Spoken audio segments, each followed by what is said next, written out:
I mean, I want to know who set the age, right? Like, who said 25 or 29 or 23? Who said that there's a magical number associated with this, right? Like, I think that a lot of times we get so bogged down.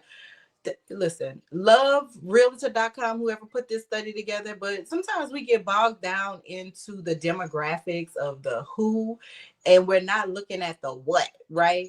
The what is the systemic issue that puts your granny in a position where, your grandfather died, she couldn't keep or take care of the house, or there wasn't enough knowledge of how valuable granny's house was, so when the gentrifiers came, you sold it. I think that there are definitely conversations that need to be had in the black community about wealth building and ownership and all of those things.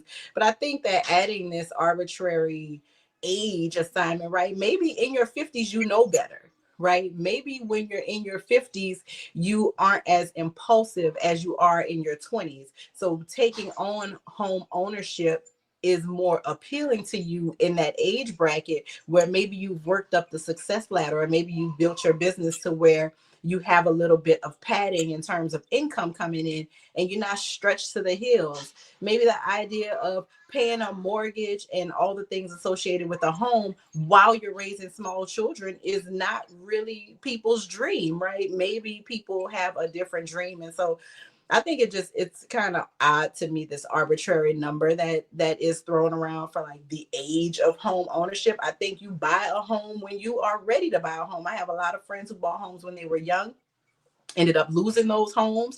Joe talked about predatory lending, being a young home owner, a young home buyer, and getting trapped in a predatory lending situation, which, predatory lending is almost made for black people, right? Made for black people, made for poor whites and poor Hispanics.